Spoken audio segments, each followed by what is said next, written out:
జీవితంలో వెనక్కి రానివి చేజార్చుకున్న అవకాశం, పెరిగే వయస్సు, గడిచిపోయిన కాలం, నోటి నుండి వెలువడిన మాట. ప్రపంచంలో ఏదైనా చౌకగా దొరకవచ్చు, కానీ మనశ్శాంతి, ఆనందం మాత్రం వెనకట్టలేనివి. రుచిని నమ్ముకొని శరీరాన్ని పోషిస్తే ఆ తర్వాత ఆస్తులు అమ్ముకున్న ఆరోగ్యాన్ని తిరిగి తెచ్చుకోలేవు.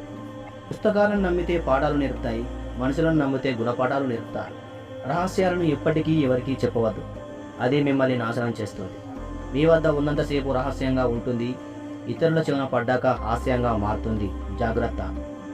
ఎంత బాగా బండిని లాగినా గుర్రానికి దెబ్బలు తప్పవు, ఎంతో రుచికరమైన పండ్లను ఇచ్చినా చెట్టుకి రాళ్ళ దెబ్బలు తప్పవు. అలాగే ఎంత గొప్పవాడిగా ఎదిగినా కొందరు విమర్శలు తప్పవు. దేవుడు గుడిలో ఉంటాడో లేదో తెలియదు, కానీ మనం చేసే మంచి పనిలో మాత్రం ఖచ్చితంగా ఉంటాడు.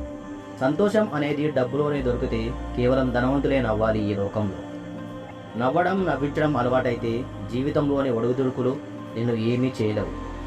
తలదించుకున్న ప్రతివారు తప్పు చేసినట్లు కాదు, తగ్గిన ప్రతివారు చేతకాని వారు కాదు. కొన్నిసార్లు నెగ్గడం కంటే తగ్గడం వల్లే మంచి అవుతుంది. జీవితంలో సాహసోపేతంగా ఉండు. గెలిస్తే ఓ నాయకుడు అవుతావు, ఓడితే మరొకరికి మార్గదర్శివి అవుతావు. ఒకరి నుంచి ఆశించడం లేదా ఒకరి గురించి ఆలోచించడం ఏనాడైతే మానేస్తావో ఆ రోజు నుంచి నీ జీవితం అద్భుతంగా ఉంటుంది.